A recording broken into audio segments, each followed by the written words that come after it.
E aí,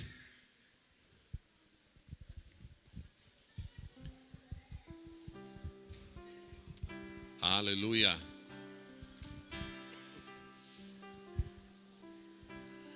Deus é bom. Deus é bom. Amém? Aleluia. Exalte o nome do Senhor.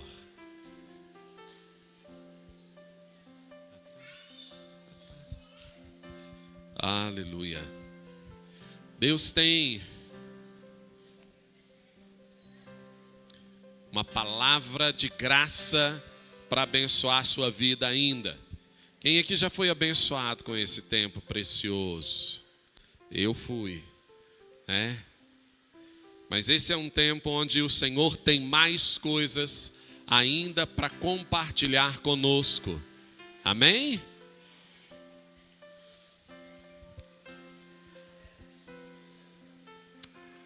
Oh Deus, o Senhor é bom.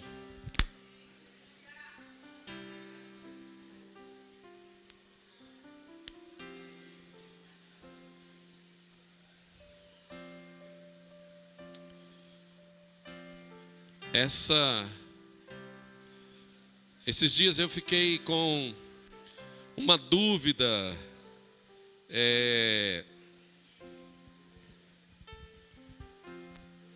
forte no meu coração sobre qual palavra compartilhar. Eu estava aqui orando e buscando o Senhor e dizendo: Deus, qual é a palavra do Senhor para a igreja? O que o Senhor quer compartilhar com a igreja? E eu fiquei oscilando entre duas palavras.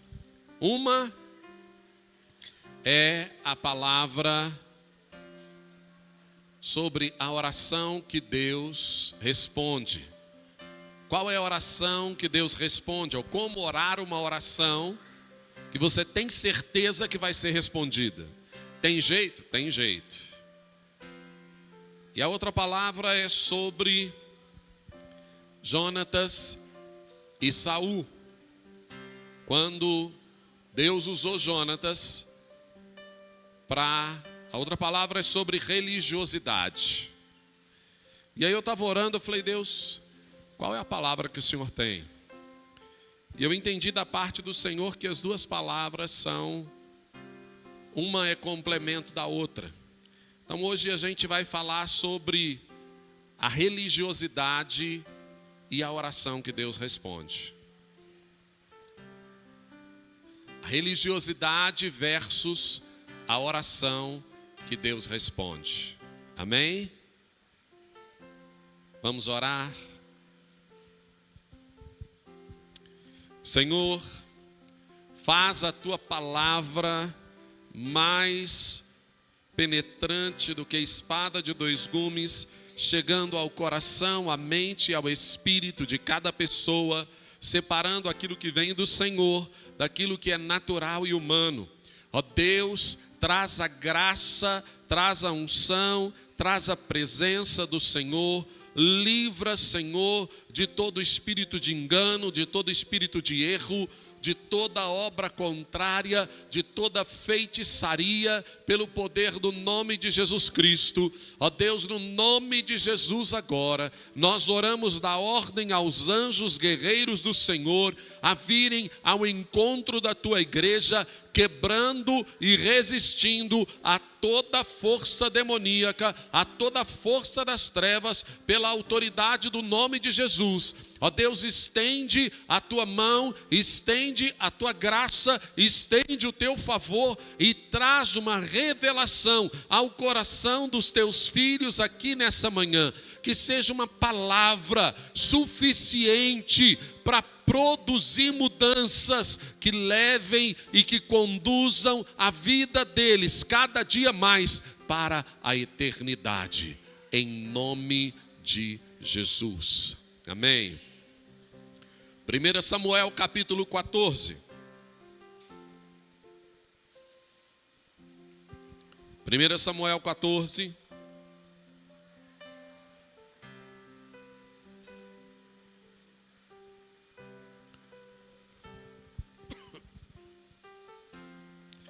Nós vamos começar no último versículo do capítulo 13. Então, versículo 23, depois 14, versículo 1. Eu vou ler, diz assim: aconteceu que um destacamento filisteu foi para o desfiladeiro de Micmas. Certo dia, Jonatas, filho de Saul, disse ao seu jovem escudeiro: vamos ao destacamento dos filisteus do outro lado. Ele, porém, não contou isso para o seu pai. Lembrando aqui, Jonatas era filho de Saul. Saul era o rei que liderava sobre todo Israel, e Jonatas, o seu filho, que estava lá na batalha, na guerra, junto com ele. Então Jonatas saiu, diz aqui no versículo 1, que ele não contou isso para o seu pai. Versículo 2: Saul estava sentado debaixo de uma romanceira na terra de Gibeá, em Migron. Com ele estavam uns 600 soldados, entre os quais Aias, que levava o colete sacerdotal. Ele era filho de Aitube, irmão de Icabode, filho de Finéias e neto de Eli, o sacerdote do Senhor em Siló. Ninguém sabia que Jonatas havia saído. Em cada lado do desfiladeiro que Jonatas pretendia atravessar para chegar ao destacamento filisteu, havia um penhasco íngreme. Um se chamava Bozes e o outro Sené. Havia um penhasco ao norte, na direção de Micmas, e outro ao sul, na direção de Geba. E Jonatas disse ao seu escudeiro: vamos aos destacamentos dos filisteus, daqueles incircuncisos. Talvez o Senhor haja em nosso favor, pois nada pode impedir o Senhor de salvar, seja com muitos ou com poucos. Disse o seu escudeiro: faze tudo o que tiveres em mente, eu irei contigo. Jonatas disse: venha, vamos atravessar em direção aos soldados, e deixaremos que nos avistem. Se nos disserem: esperem aí até que cheguemos perto, ficaremos onde estivermos e não avançaremos. Mas se disserem: subam até aqui, subiremos, pois este será um sinal para nós de que o Senhor os entregou em nossas mãos. Então os dois se deixaram ver pelo destacamento dos filisteus, que disseram: vejam, os hebreus estão saindo dos buracos de onde estavam escondidos. E gritaram para Jonatas e para o seu escudeiro: subam até aqui e lhe daremos uma lição. Diante disso, Jonatas disse ao seu escudeiro: siga-me, o Senhor os entregou nas mãos de Israel. Versículo 13 agora. Jonatas escalou o desfiladeiro usando as mãos e os pés. O escudeiro foi logo atrás. Jonatas os derrubava, e o seu escudeiro logo atrás dele os matava. Naquele primeiro ataque, Jonatas e seu escudeiro mataram cerca de 20 homens numa pequena faixa de terra. Então caiu terror sobre o exército, tanto sobre os que estavam no acampamento e no campo, como sobre os que estavam nos destacamentos.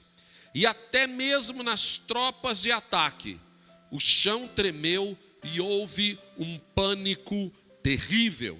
As sentinelas de Saul, lá em Gibeá de Benjamim, viram o exército dos filisteus se dissipando, correndo em todas as direções.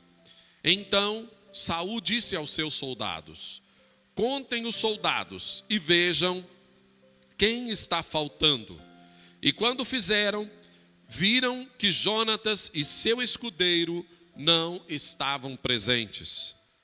Saul ordenou a Aías: traga a arca de Deus. Naquele tempo estava com os israelitas. Enquanto Saul falava com o sacerdote, o tumulto no acampamento dos filisteus ia crescendo cada vez mais. Então Saul disse para o sacerdote: não precisa trazer a arca. Na mesma hora, Saul e todos os seus soldados se reuniram e foram para a batalha. Encontraram os filisteus em total confusão, ferindo uns aos outros com as suas espadas. Alguns hebreus que antes estavam do lado dos filisteus e que com eles tinham ido ao acampamento filisteu, passaram para o lado dos israelitas que estavam com Saul e Jonatas. Quando todos os israelitas que haviam se escondido nos montes de Efraim ouviram que os filisteus batiam em retirada, também entraram na batalha, perseguindo-os. Assim, o Senhor concedeu vitória a Israel naquele dia, e a batalha se espalhou para além de Bet-ava. Os homens de Israel estavam exaustos naquele dia, pois Saul lhes havia imposto um juramento, dizendo: maldito todo o que comer até o anoitecer, antes que eu tenha me vingado dos meus inimigos. E por isso não tinham comido nada. Até aí. Mas deixa a sua Bíblia aberta, que depois a gente vai ler mais alguns versículos. Eu quero que você acompanhe comigo aqui a história. O povo de Israel estava acampado junto com 600 homens. E aí os filisteus estavam ali num exército muito maior. Diz lá que eles tinham os destacamentos, eles tinham as tropas de ataque, e eles tinham pessoas espalhadas em vários lugares. Diz aqui, olha, que o terror caiu sobre os que estavam no destacamento e até sobre os que estavam na tropa de ataque. Tinha um destacamento, um grupo mais à frente para confrontar o exército de Israel, e tinha uma tropa inteira lá atrás. O povo de Israel estava com menos pessoas, mas eu quero destacar para você aqui a atitude de Jonatas.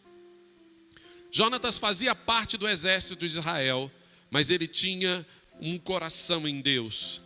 E ele entendeu uma coisa: ele entendeu que Deus não precisava de um método para fazer as coisas dele. Ele entendeu que Deus podia livrar Israel de todo aquele exército inimigo com um homem ou um exército inteiro. Ele falou: olha, Deus é Deus, e Ele pode fazer as coisas do jeito que Ele quiser. Se Deus quiser, apenas com um homem, Ele vence um exército inteiro. Ou se Deus quiser, Ele usa um exército para vencer o outro exército. E Jonatas então, cheio de fé, tomado por um entendimento e uma revelação de quem é Deus, Jonatas teve no seu coração uma revelação de como Deus age, da maneira como Deus age. Ele disse: olha, Deus não precisa de um exército para vencer um outro exército. Deus pode soprar e esse exército vai embora. Deus pode fazer do jeito dele. Deus não é dependente de nós para fazer as coisas. Deus é soberano. Deus pode livrar com um ou pode livrar com muitos. Deus pode fazer do jeito que eu estou pensando, ou Deus pode fazer de uma maneira completamente diferente. Amém? Jonatas teve essa revelação no seu coração. Às vezes nós ficamos esperando Deus fazer do nosso jeito. Você está orando por uma coisa, você está no meio de uma guerra, você está no meio de um problema, no meio de uma dificuldade, no meio de uma batalha, e aí você vira e diz assim: não, Deus, o Senhor vai ter que me acompanhar, porque é aqui, ó, é nesse lugar aqui que eu vou fazer. É desse jeito que o Senhor vai fazer. Ou às vezes a gente vira e diz assim: não, Deus, se o Senhor não puder trazer o Chiquinho aqui, trazer a pessoa A, a pessoa B, se o Senhor não fizer com a pessoa desse jeito ou daquele jeito, não pode, não tem jeito. E você vai dando para o Senhor fórmulas. Você vai dando para o Senhor a maneira como você acha que Deus quer agir. E Jonatas, naquele dia, ele teve uma revelação, vinda da parte de Deus. A revelação de Deus para Jonatas era: eu sou Deus, e eu posso fazer com poucos ou com muitos. Eu posso fazer do jeito que você está esperando, eu posso fazer de outra maneira. Eu sou soberano. Quando Jonatas vai para a batalha, ele sai, ele chama o seu escudeiro, diz aqui um jovem escudeiro, e ele diz para ele assim: olha, Jonatas diz para ele: vamos para o exército filisteu, porque Deus ele pode livrar com um ou com muitos. Vamos lá guerrear contra eles? Eu tenho uma pergunta: o que você faria se alguém te perguntasse aqui, vamos comigo enfrentar 2.000 homens no braço ali, você com o escudo e o cara com a espada, e diz assim: vamos lá enfrentar 2.000 soldados, porque Deus pode livrar com muito ou com pouco. E aí? Se alguém te propusesse isso, vamos comigo. Nós temos ali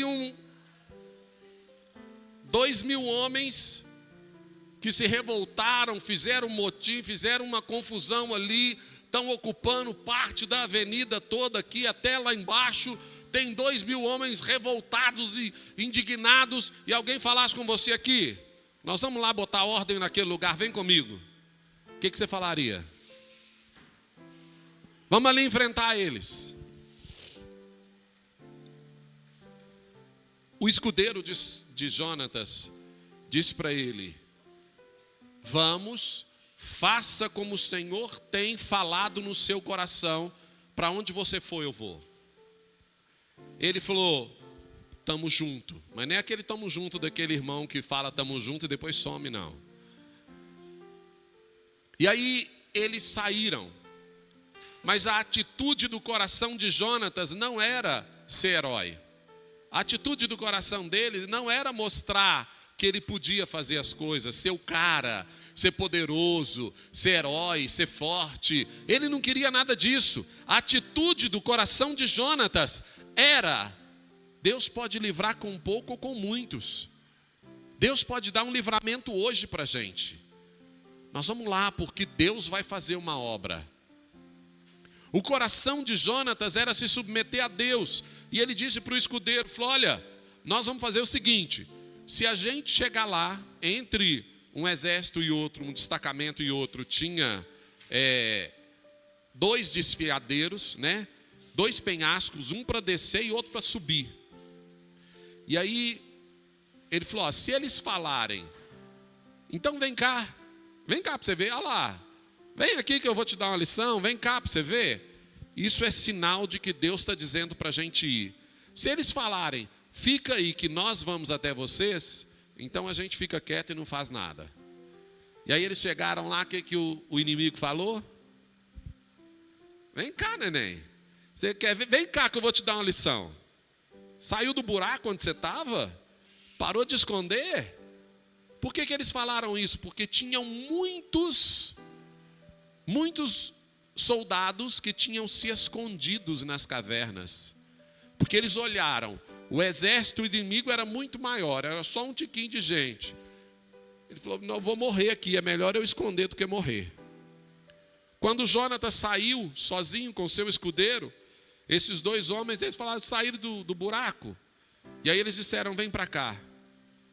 A Bíblia fala que eles desceram um penhasco e foram subir o outro penhasco, que Jonatas usava as 2 mãos e os 2 pés para subir o penhasco, né? E ele derrubava o exército inimigo, ou soldados inimigos, quando eles vinham perto dele, e o seu escudeiro matava. E aí Jonatas derrubava esses homens, e o seu escudeiro os matava. E a Bíblia fala que num pequeno espaço de terra, ali eles mataram 20 pessoas e caiu um pânico sobre o exército do inimigo. O desespero tomou conta do exército do inimigo. Eles olharam e disseram: Deus está com eles. E daqui a pouco ninguém sabia nem por que estava correndo, mas todos precisavam fugir, porque Deus trouxe um pânico para o coração, para o exército do inimigo. Ei, Deus é tão maravilhoso. Deus pode livrar com poucos ou com muitos. Deus não precisa usar os métodos que você acha que tem que fazer. Deus, às vezes a gente vai estar orando por alguma coisa diante do Senhor e a gente começa a colocar para Deus um método. Você está lá no meio da batalha e aí como se o Jonatas tivesse dito: Deus, livra a gente desse exército. Faz os soldados, aqueles lá enfraquecidos, aqueles que estão escondidos no meio da caverna, dá coragem para eles, faz eles virem para cá. Tem mais uns 300 lá. Ó Deus, aqueles que estão no meio do acampamento do inimigo, porque alguns tinham passado para o lado dos filisteus. Ó Deus, aqueles que estão lá no meio dos filisteus, faz eles voltarem também. E aí, a gente fica dando para o Senhor a forma que a gente quer que o milagre aconteça. Já viu? Eu só vou se acontecer aquilo outro. Eu só faço se acontecer aquilo. Não como uma atitude de fé, mas como uma atitude de condição para Deus. Deus, o Senhor vai fazer mesmo, então faz. Queridos, Deus é Deus. Ele não depende das circunstâncias para fazer a obra. Mas quando Ele acha um homem com o coração disposto, quando Ele acha uma pessoa com o coração disposto, que crê na sua palavra e recebeu uma revelação da palavra e anda nisso, uau, ele pode mudar uma cidade, ele pode derrubar um exército, ele pode transformar corações, ele pode fazer aquilo que nenhum homem, nenhuma pessoa pode fazer. Mas ele precisa achar alguém que recebeu uma palavra e que crê naquilo que Deus falou com ele. Porque Jonatas estava ali. Falar que Deus, que acredita em Deus, quantas pessoas você já ouviu? Quantas pessoas que já ouviram? Não, eu creio em Deus. Mas quando depende da pessoa ter uma atitude de fé, não, eu creio que Deus vai mover, Deus vai fazer, ótimo. Mas quando você precisa tomar uma atitude baseado nessa fé, você fica parado no mesmo lugar.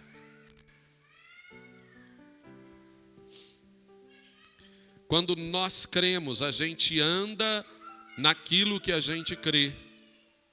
A fé sem obras, ela é morta. Quando você crê, você precisa andar na direção daquilo que você crê. Deus tem um lugar de restauração. Sabe, queridos, Deus moveu uma grande libertação sobre Israel naquele dia.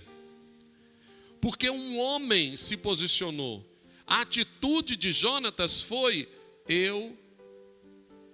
Deus pode livrar com poucos ou com muitos, eu quero ouvir o Senhor. E eu quero contrastar essa atitude com a atitude de Saul.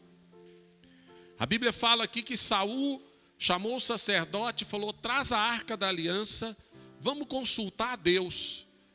Enquanto ele estava ali esperando para trazer a arca, ele olhou e viu que a confusão no exército do inimigo estava aumentando cada vez mais. Aí sabe o que ele falou? Esquece, não precisa mais trazer a arca não. Chamou o exército e falou: nós vamos para a guerra, é agora todo mundo. E aí ele fez um juramento para os inimigos, para o exército, dizendo: olha, quem comer até o final do dia, você está amaldiçoado. Se alguém comer alguma coisa até o final do dia, está debaixo de maldição, nós vamos lá e vamos vingar dos meus inimigos. Jonatas, quando foi para aquele lugar, ele disse: vamos ouvir a Deus. Se Deus falar para ir, a gente vai. Se Deus falar para ficar, a gente fica. Porque Deus pode fazer do jeito que Ele quiser. Saul, quando ouviu a confusão que Deus estava fazendo no exército inimigo, ele disse: traz a arca, vamos consultar Deus. Mas depois ele falou: está demorando demais. Deus está demorando a me responder. Deus está demorando a falar. Não esquece isso. E aí Saul substitui o ouvir a Deus pela religiosidade dele. Aí ele faz um voto: ninguém come até o final do dia. Eita, você pode imaginar você de manhã, 8 horas da manhã, até lá para as 4, 5 horas da tarde, lutando, numa luta física, correndo pelos campos, lutando fisicamente contra outras pessoas, sem comer nada. Você vai ficando exausto. Isso foi o que aconteceu com o exército. Olha aqui o versículo 24. Os homens de Israel estavam exaustos naquele dia, pois Saul lhes havia imposto um juramento dizendo: maldito seja todo aquele que comer antes do anoitecer, antes que eu tenha me vingado de meus inimigos. Por isso ninguém tinha comido nada. O exército inteiro entrou no bosque, os brilham, desde que provei um pouco de mel. Como teria sido bem melhor se os homens tivessem comido hoje um pouco do que tomaram de seus inimigos. A matança dos filisteus não teria sido ainda maior? Queridos, a atitude de Jonatas foi ouvir a Deus, e ele agiu baseado no que ele ouviu.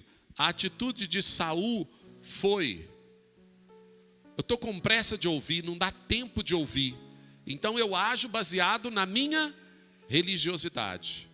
Aí ele fez um voto, e não fez um voto só para ele, ainda fez um voto para o exército inteiro.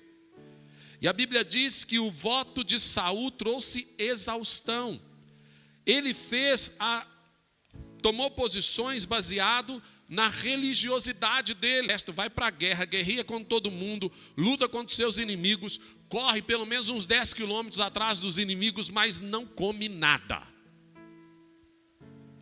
E aí no final do dia o exército estava exausto. Por quê?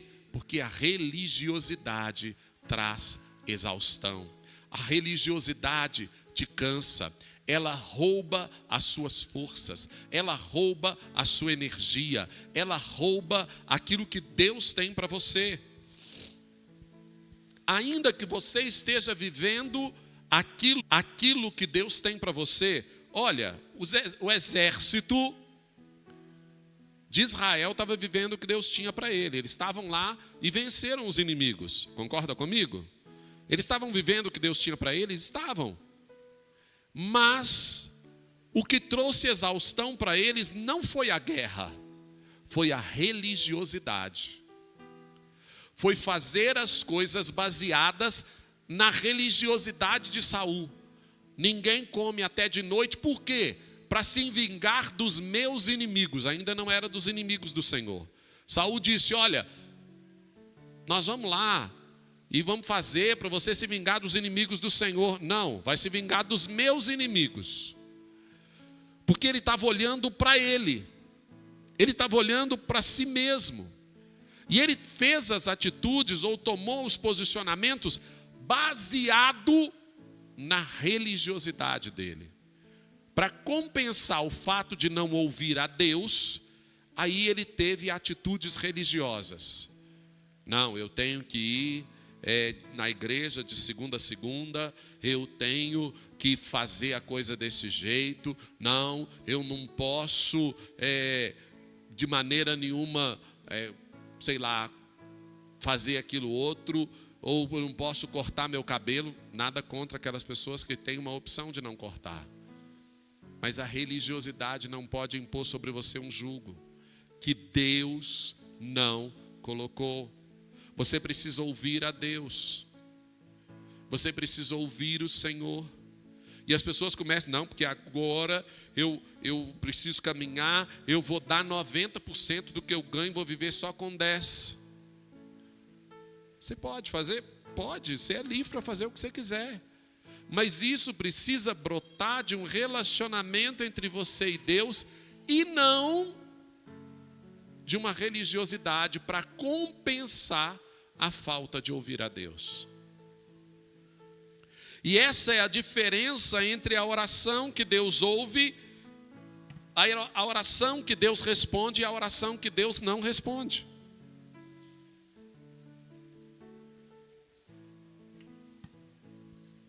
Qual foi a oração que Deus respondeu nesse texto? A oração de Jonatas e do seu escudeiro, dizendo: Senhor, o Senhor é um Deus que pode livrar com poucos ou com muitos. Fala com a gente.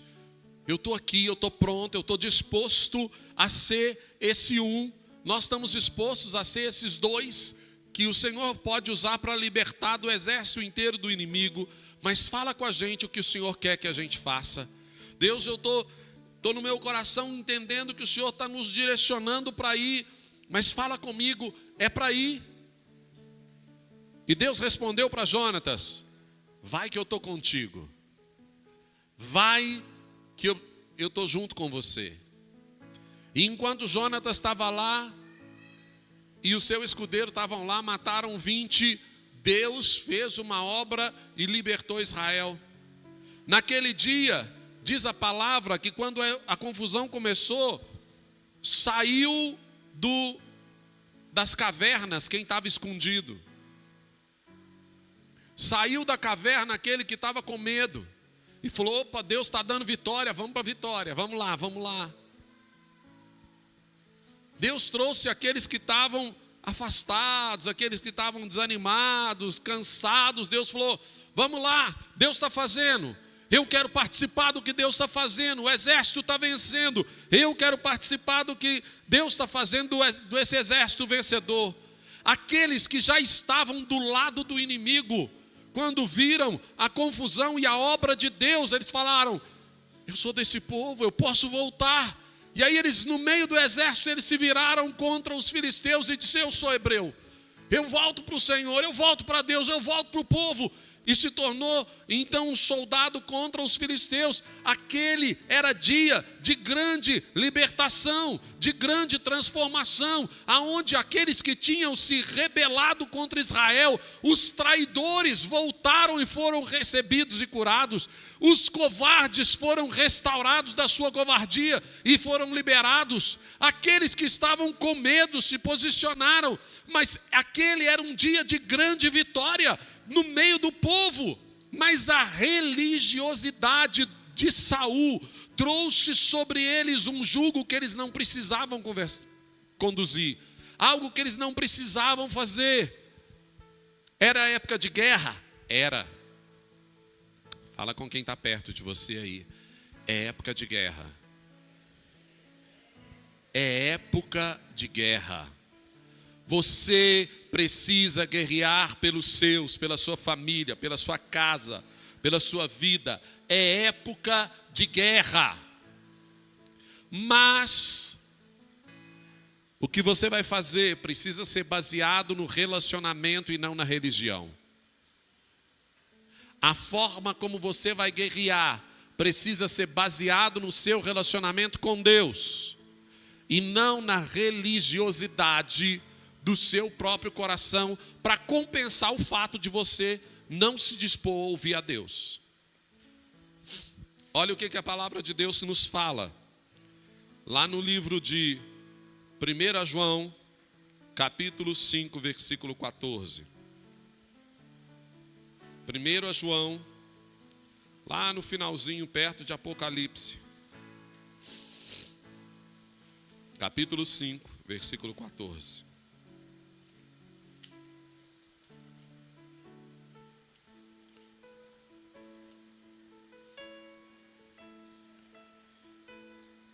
Esta, está lá no último, nos penúltimos livros lá, finalzinho. Esta é a confiança que temos ao nos aproximar de Deus. Se pedirmos alguma coisa de acordo com a vontade de Deus, Ele nos ouve.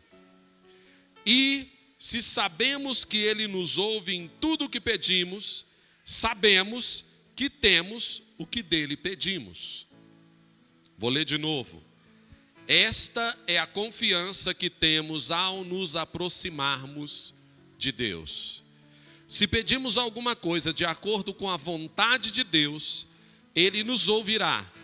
E se sabemos que Ele nos ouve em tudo o que pedimos, sabemos que temos o que pedimos. Aleluia. Se você ora alguma coisa de acordo com a vontade de Deus, você sabe que você alcançará aquilo que você está pedindo. Quando Saul saiu para a batalha, ele sabia se ele ia ser vitorioso ou não? Não. Ele não tinha uma palavra de Deus para ir para a batalha. Ele só viu os inimigos em confusão lá, e se Deus quisesse matar os inimigos só entre eles lá, e eles nem saíram do lugar. Se a palavra que Deus naquele dia, porventura, tivesse para Israel fosse: fica quietinho, senta na beirada do monte lá e assiste. Vê lá o que eu vou fazer. Depois você só vai para pegar os despojos. E se fosse essa a palavra? Mas Saul não tinha a certeza do que ele tinha que fazer. Por quê? Porque ele não tinha ouvido a Deus. Se ele não tinha certeza, aí o que ele fez? Vamos fazer com voto. Vamos fazer um voto, ninguém come nada, até o final do dia, o exército inteiro de jejum, e se você comer, você está amaldiçoado, está desgraçado a sua vida para sempre. Uau! Vamos lá. O que motivou a religiosidade de Saul deu para ele uma garantia, deu para ele uma segurança. Pelo menos eu estou fazendo um jejum com todo o exército para poder fazer isso. A atitude dele não era porque ele tinha ouvido a Deus dizendo assim: vai lá, Saul, que eu estou contigo. Vai lá e arrebenta e move, que hoje é o dia do livramento, glória a Deus. Ele não tinha certeza. Ele viu a confusão, descobriu que Jonatas não estava lá e falou: vamos embora. O que o texto de 1 João diz? Esta é a certeza, é a confiança que temos ao nos aproximarmos de Deus.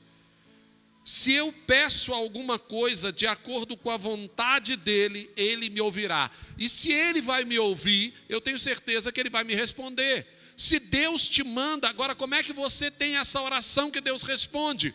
Ouvindo a ele. Você ouve a Deus. E naquilo onde Deus fala com você, você ora de forma específica. Esta é a oração que você tem certeza que Deus vai responder. O problema é que muitas vezes nós oramos na carne. Você ora só baseado nas suas emoções, no seu sentimento, na sua tristeza, na sua alegria, na sua mágoa. Você ora só baseado em você e não baseado em Deus. Queridos, orar é uma bênção. E eu quero dizer para você, se o crente não orar, ele está fadado a fracassar. Se o cristão, você é cristão, você ama a Deus, se você não tiver uma vida de oração, você terá uma vida de fracasso. Se o crente não orar, ele vai fracassar. Se o cristão não orar, ele vai fracassar. ou você vai vivendo na mediana, assim, sabe, igual carro velho que vai engasgando, dá aquela... anda um pouquinho assim, aí anda na banguela, aí você pega um morrinho e você fala, nossa, agora eu estou indo, não é porque você está... É porque o terreno está te ajudando. Aí você encontra um grupo de pessoas que está indo bem, todo mundo caminhando, todo mundo orando, você sem orar, você até vai junto com eles, você fala, nossa, eu estou indo bem, minha vida espiritual está ótima, minha vida está ótima, mas não é porque você está no terreno, está favorecendo. Mas a hora que você pegar um morro, que você precisar acelerar, não tem combustível, não tem alinhamento, não tem condição de força para subir. E aí você fica, e aí você vai parar no meio do caminho. Por mais que você olhe para mim, mas minha vida de oração está mais ou menos há tanto tempo e dá certo. Qualquer hora você vai achar um morro que você não vai subir. Você vai achar uma dificuldade que você não vai conseguir enfrentar. Você vai achar um problema que não tem solução a não ser na oração. Se o crente não orar, ele está fadado ao fracasso. E você, como cristão, precisa abandonar a sua vida infantil de oração. Sabe o que é a vida infantil? Menino vai orar. Vamos orar para dormir? Papai do céu, obrigado por esse dia, abençoa papai e mamãe, amém. Tem oração de algumas pessoas que parece oração de menino. É todo dia a mesma coisa e sem nenhuma vida. É baseado só no que ele está sentindo. Eu estou sentindo tanta dor aqui. Me ajuda com a dor no meu calo. Meu calcanhar está doendo tanto, Deus. Me ajuda com o meu calcanhar. E aí? Sai desse lugar infantil de oração. A oração é um instrumento gracioso e poderoso de Deus para você viver os planos de Deus para a sua vida. Se Saul tivesse ficado se Jonatas tivesse ficado nessa oração infantil, qual que seria a oração infantil? Deus, ajuda a gente, livra a gente desse exército, amém. Não quero morrer hoje não, Deus. E pronto. Se Jonatas tivesse ficado na oração infantil dele, Deus não tinha livrado Israel naquele dia daquela maneira. Mas quando ele recebe a palavra de Deus, quando ele ouve o que Deus tem para falar com ele, aí então, ele toma a oração que faz a mudança acontecer. E em cima da revelação e da oração dele, ele caminha. Sabe qual que é a diferença entre a oração carnal e a oração espiritual? A pessoa que ora na carne, a oração é baseada nas emoções, só naquilo que ela está sentindo. Ela é baseada em 3 coisas. Primeiro, nas emoções. Estou sentindo isso, estou sentindo aquilo, não estou sentindo aquele outro. Eu não estou sentindo que o Alexandre gosta de mim. Aí você começa a orar porque você não está sentindo que o Alexandre gosta de você. Nas emoções. A oração que é feita na carne, ela é baseada nas emoções, na mente. Ou seja, por que na mente? Ela é toda lógica. Ela não, mas olha, tem que ser daquele jeito. Deus, eu preciso vencer, conseguir aquele contrato lá no trabalho. Então, para conseguir o contrato, o Joaquim tem que ir lá na empresa amanhã. E aí o Joaquim tem que ir na empresa amanhã, e ele tem que ir com a esposa dele, porque aí você faz um plano baseado na sua mente. Aí você começa a orar baseado naquilo que você acha que deve acontecer. É aquela coisa, Deus, nós precisamos vencer a batalha. Faz os desabrigados voltar, faz aqueles medrosos vir. Deus, ajuda, levanta mais pelo menos uns 15 mil homens de exército nosso lá e traz para cá, para depois a gente levantar e lá guerrear e vencer os filisteus. Depois a gente vai. É baseado na mente. E a terceira coisa é baseado no que está vendo, no que os olhos veem. Você olha e diz assim, nossa, Não tem jeito. E aí você diz que não tem jeito porque você está vendo. Essa é a oração que é feita na carne. Porque a oração que é feita no Espírito, ela é orientada, ela é nascida pelo testemunho do Espírito Santo no coração da pessoa. Vamos lá, vamos trazer o exemplo de Jonatas e Saul, ok? De novo, para a gente entender. Qual foi o testemunho do Espírito Santo no coração de Jonatas? Jonatas levantou com aquele testemunho de Deus, do Espírito Santo, no coração dele, dizendo assim: uau, Deus pode livrar com poucos ou com muitos, Deus não depende da gente. Para Deus nos dar vitória nessa guerra aqui, Ele não depende desse exército aqui, nem de mim, nem de ninguém. Deus dá vitória com pouco ou com muito. Esse foi o testemunho do Espírito Santo no coração de Jonatas. Enquanto no tempo dele com Deus, Deus trouxe essa convicção, esse testemunho. O que a mente falaria? O que a oração da carne falaria? Faz as contas, maninho. Tem 15 mil lá e 600 aqui. Deu ruim. Deu ruim. Porque tem o destacamento mais as tropas de campo.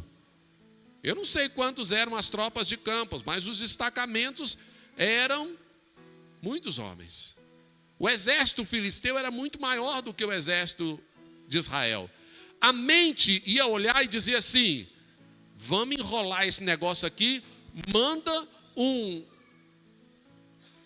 povo chamar o restante dos homens de Israel, eles fazem favor de criar vergonha na cara, pega uma espada e vem para a guerra.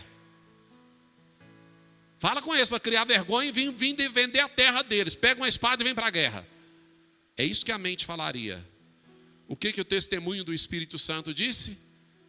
Deus é Deus. Ele livra com um ou livra com muitos. A oração que é guiada pelo Espírito, aí a mente coopera com aquilo que o Espírito Santo está fazendo. Quando Jonatas, guiado pelo Espírito, depois do testemunho do Espírito Santo, daquilo que ele tinha orado, Deus falou com ele: pode ir. Ele falou com o escudeiro, ele estabeleceu uma estratégia. A mente estava na oração? Estava. Como? Depois da revelação, para fazer aquilo. Ele falou: olha, eu derrubo, você mata. Combinado? Combinado. Eu tenho para mim que a tarefa mais difícil era do escudeiro. Porque Jonatas estava com os dois períodos que ele usava os dois pés, as duas mãos, para subir. Ele derrubava os caras. E o escudeiro dele, que também estava subindo atrás dele, tinha que matar. Que também estava junto com ele, subindo para onde ele estava indo. Mas Deus usou. Houve uma estratégia. A mente coopera com aquilo que o Espírito fala. Na oração espiritual, a boca fala em espírito aquilo que Deus está te direcionando a orar. Volta lá para o texto de 1 João. Diz aqui: esta é a confiança que temos ao nos aproximar de Deus. Se pedimos alguma coisa, de acordo com a vontade de Deus, Ele nos ouvirá. E se sabemos que Ele nos ouve em tudo o que pedimos, sabemos que temos o que pedimos. Sabemos que Deus vai responder a minha oração. Você quer ter oração respondida? Comece a orar aquilo que Deus te manda orar. Ouça a Deus. A sua religiosidade não pode substituir o seu tempo com Deus. Os seus atos, os seus sacrifícios, as suas ofertas. Foi para o próprio Saul que Deus falou aquele versículo tão conhecido. Deus não se agrada, Deus se agrada mais de obediência do que de sacrifício. Porque em outro texto, Saul, ao invés de obedecer e de ouvir a Deus, o que ele fez? vou trazer um tantão de oferta, um tantão de ovelha, carneiro aqui, vamos oferecer a Deus, que aí fica tudo bem. E Deus fala com ele: ô filhinho, eu não preciso de sacrifício não, eu não preciso de oferta não, eu me agrado muito mais da sua obediência do que do seu dinheiro, da sua oferta, do seu recurso. Não adianta você dar seu dinheiro todo na igreja, se o seu coração não obedece ao Senhor, não se submete ao Senhor, se você não se coloca diante de Deus. Tem gente que acha que dá o dízimo e cumpriu a obrigação dele, para com o Senhor: cumpri já a minha obrigação, dei meu dízimo. Deixa eu te falar, Deus não precisa do seu dinheiro. Ele faz a obra dele com pouco ou com muito. Eu já vivi isso muitas vezes. Já teve momentos onde Deus trouxe grande fartura para fazer as coisas. Teve um momento onde não tinha nada, e Deus falou: vai e faz. E Deus fez, e moveu, e restaurou, e cumpriu, e fez tudo que ele precisava, e ainda sobrou. Com 5 pães e 2 peixinhos, ele alimentou uma multidão. Ele não precisava ser dono de uma padaria para poder fazer. Ele precisava crer. Essa é a palavra de Deus. Você quer ter orações respondidas? Ore baseado no relacionamento com Deus. Ore aquilo que você ouviu de Deus. Vá para o seu quarto, vá para o joelho e diga: Deus, fala comigo. Fala o que o Senhor quer comigo. Me mostra o que o Senhor quer. Me mostra a estratégia. Deus, fala ao meu coração. Queridos, quantas vezes eu fui para a oração dizendo: Deus, eu tenho esse problema. Eu fui lá diante do Senhor para lidar com o problema. E eu começava a orar e Deus começava a falar comigo: deixa eu te falar. E aí Deus começava a falar de um tantão de outras coisas que não tinha nada a ver o problema que eu estava orando. Às vezes, no final, Deus falava assim: quanto a esse problema, a solução é essa, fica quietinho, eu vou fazer é isso. Mas eu ficava lá 1 hora diante de Deus, 55 minutos. Às vezes o Senhor estava me falando de outras coisas. E algumas vezes eu falei: Deus, mas eu estava esperando aqui que o Senhor me resolvesse esse problema aqui. E Deus falou comigo, falou: isso é o que está ocupando o seu coração. Mas deixa eu te contar o que está ocupando o meu coração. Eu estou preocupado com isso, com isso, com isso, com isso. Se você precisa fazer isso, isso e isso. E aí depois eu descobri, sabe o quê? Que o meu coração estava preocupado com coisas que não eram importantes. E que aquilo que era importante para o Senhor era de verdade o que eu tinha que fazer. Você quer ter orações respondidas? Ore baseado no seu relacionamento com Deus. Naquilo que você ouviu Deus falar com você. Ore baseado na palavra que o Senhor te deu. E aí, uma vez que o Senhor te deu uma palavra, você ora em cima dela. Por exemplo, vamos imaginar que Saul tivesse orado e esperado para ouvir a Deus, e Deus tivesse dito para ele: pode ir, porque hoje eu vou derrotar todos os seus inimigos diante de você, eu vou fazer isso e isso. E Saul então orasse e falou: ó Deus, então vai conosco nessa peleja, não permita que nenhum homem morra. Deus ia ouvir a oração dele? Ia. Por quê? Estava baseado no relacionamento.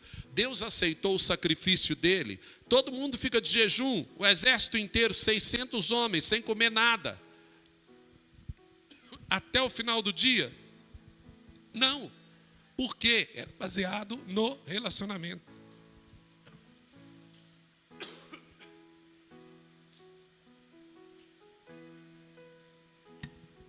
Desculpa.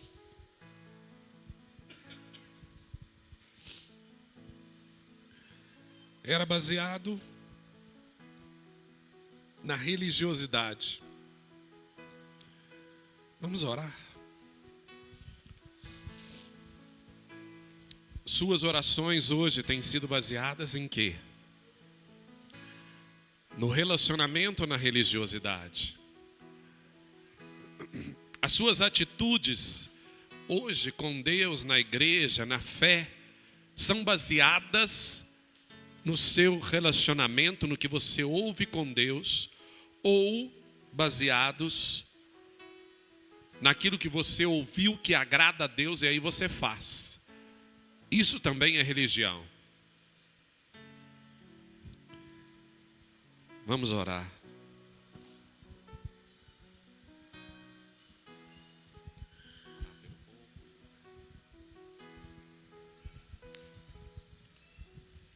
Queridos, quando os discípulos pediram para o Senhor para que Ele os ensinasse, ensina-nos a orar. O Senhor foi didático a ensinar a oração do Pai Nosso. Porque é Pai Nosso que estais no céu.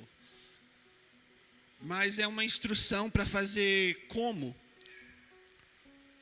Não se colocar no lugar tolo de ficar repetindo palavras e repetindo palavras e repetindo palavras. Quando nós nos colocamos em oração e nos dispomos a colocar o nosso coração diante do Pai, e se Ele é o nosso Pai mesmo, Ele é o seu Pai, você reconheceu a Jesus Cristo como o seu Senhor e Salvador da sua vida, aí você pode chamar Deus Pai. Porque você foi inserido, você foi tomado, você foi adotado por Ele. Porque Jesus é a expressão viva do amor de Deus. Está lá em Romanos capítulo 5, verso 8, se eu não estou enganado. Que o fato do amor de Deus é a entrega de Jesus Cristo, por amor a mim, a você e a toda a vida. Então eu não posso deixar de compartilhar com você aquilo que o Senhor me dá. Então, quando você começa a sua oração, e nós começamos as nossas orações, é Pai. E se Ele não é o seu Pai, você não tomou Jesus como Senhor e Salvador da sua vida, você pode fazer agora. Entrega. Você não sabe como? Ótimo, Jesus sabe como. Eu sei como, você pode vir cá, eu te explico. Mas começa a sua oração dizendo a Deus que, não satisfeito de ser Deus onipresente, onisciente, onipotente, transcendente, imanente e pessoal, Ele se dispôs a ser o meu e o seu Pai. Porque Deus não precisava de nada, Ele não precisava do ser humano, da raça humana para nada. Mas mesmo assim Ele trouxe a mim e a você a existência. E se dispôs a ser Pai. Você concebe o tamanho desse amor?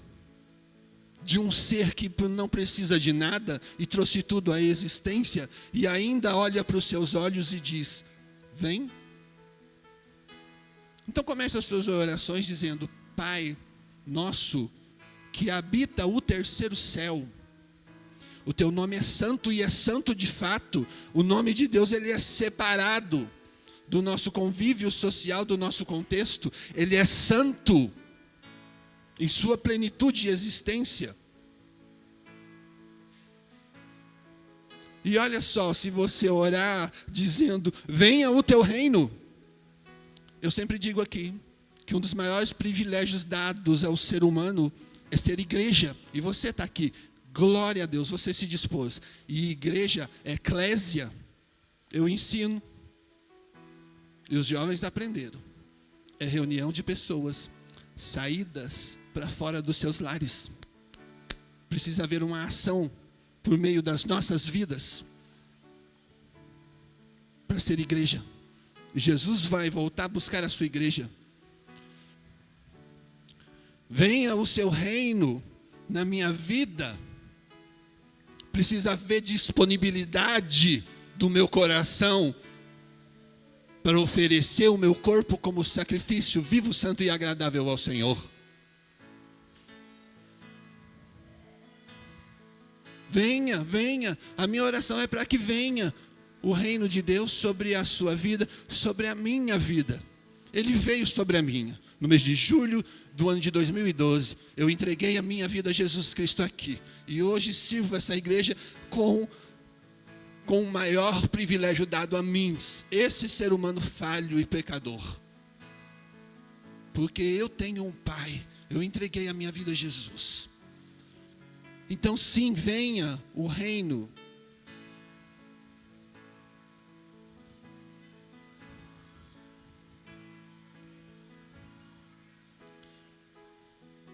E o restante da oração do Pai Nosso diz: perdoai os meus pecados, assim como nós perdoamos.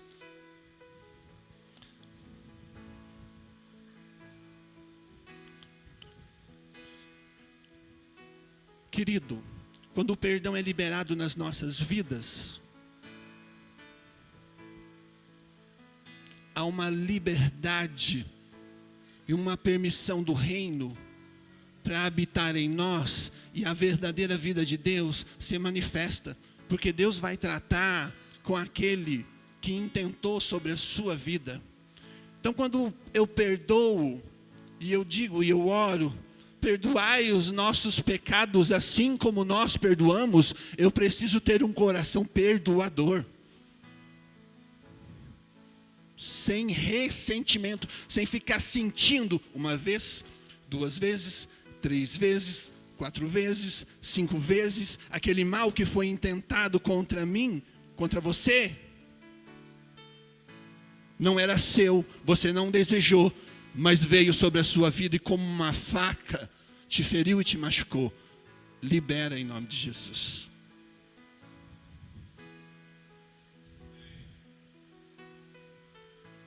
Libera, sabe por quê? Que justiça, ela só vem do alto. A nossa justiça é imunda. Ela gera morte.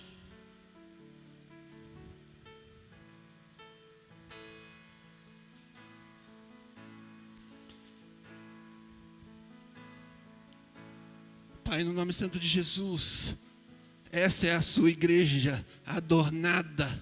Ela existe por louvor da sua gloriosa graça. Nós existimos e o propósito da nossa existência é levantar as nossas mãos limpas, mesmo que estando as nossas mãos sujas, nós desejamos que elas sejam levantadas para que o Senhor nos lave e nos limpe, para que consigamos perdoar.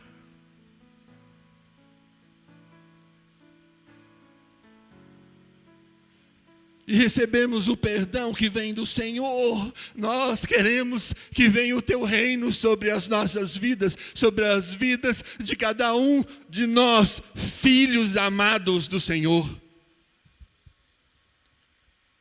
Venha o teu reino sobre a tua igreja, ministra a cura, unção do Espírito Santo, batiza o teu povo com o Espírito Santo de Deus, manifesta a tua presença, a tua glória e o seu poder sobre essa eclésia, sobre essa reunião de pessoas saídas por um único motivo, que é o único que é digno de toda glória e louvor: Jesus.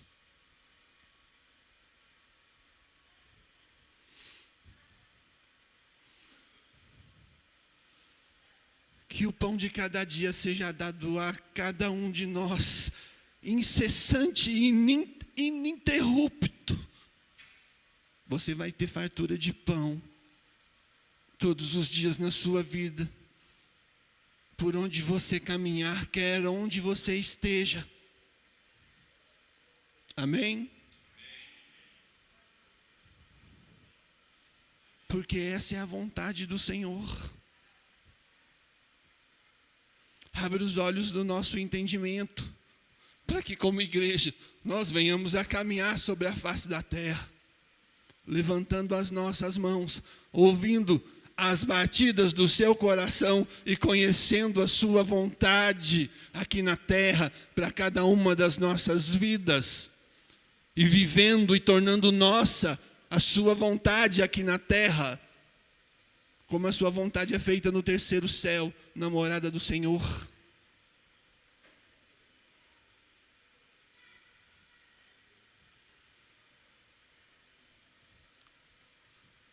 Nos ensine, Pai, a orar para que, como filhos maduros, caminhemos sobre a face da terra, sendo um exército celestial, arregimentado e alistado sobre a face da terra, em nome de Jesus.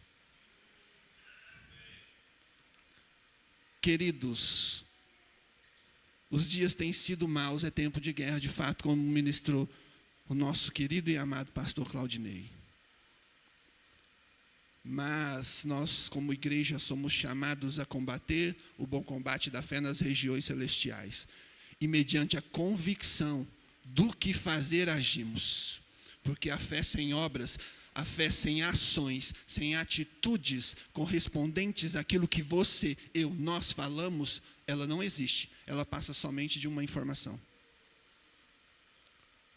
Por isso é tempo de orar e orar de forma mais intensa pelas nossas vidas, pelos nossos filhos, pelos nossos relacionamentos. Eu jamais vou esquecer uma palavra que o pastor Cláudio deu aqui para mim e para minha esposa.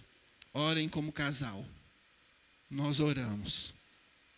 Até aqui, domingo. Aprove ao Senhor nos sustentar. Eu estou aqui e a alegria dos meus olhos está ali, lá no fundo, trabalhando. O Senhor é com você. O Senhor é com você. Eu vou repetir de novo, vou te dar a chance de você dar um amém cheio do poder e da graça do Espírito Santo. O Senhor é com você. É isso aí. Soldados vigorosos, alistados e arregimentados no exército do céu, que habita e caminha sobre a face da terra. Amém? Quarta-feira nós estamos aqui de volta, no Quarta na Palavra. Foi uma direção do alto, aprove ao Senhor. Temos o culto no período da noite, e ele é na quarta-feira. Então venha, chame um amigo, convide um irmão.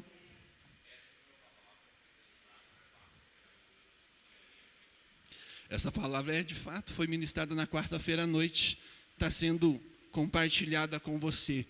E a quarta é um tempo de ensino, um tempo de libertação, tempo de rompimento de cadeias. Então venha, querido, seja igreja, você é cheio do Espírito Santo. Amém? Nós temos os grupos caseiros da terça-feira na casa da Ionara, na segunda-feira na casa da Ágata, é coisa de velho, né? Esqueceu o nome das pessoas. Da casa da Ágata, essa lindeza de Jesus. Na sexta-feira, na casa da irmã Miriam. E na casa da Nazarena, essa mulher de Deus cheia do Espírito Santo. Se empenhe. Esteja envolvido num grupo caseiro, numa reunião no lar. No próximo sábado, às 19h30, culto dos jovens. Poderosos, cheios do Espírito Santo. E no próximo domingo, às 9h30. 9h30. Que hora que é o culto, gente? Exato. Conforme aprove ao coração do Senhor, você estar conosco aqui, orando. Por enquanto, são os primeiros 30 minutos que se iniciam o culto, nós iniciamos orando. Então venha, vá na graça, vá na paz, que você tenha a melhor semana na sua vida, que os anjos do Senhor estejam acampados ao teu lado, na sua entrada, na sua saída, à sua direita, à sua esquerda, guardando você por onde você passar. Que o Senhor te abençoe poderosamente, no bom santo nome de Jesus. Amém e amém.